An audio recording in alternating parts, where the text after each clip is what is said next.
let's talk about ZBCN. We're shorting it right now from the top. The last few trades I gave you on ZBCN were wins.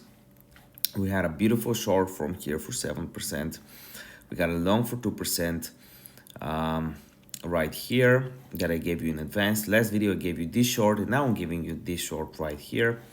It's really hard because we don't have the on-chain data of shorts and longs, but basically the whole thesis is we're stopping at VWAP, the profit will be at VWAP, and we just liquidated this 100k worth of shorts and this 120k, so around 500k actually in with the last 1 hour and a half with the WEEX.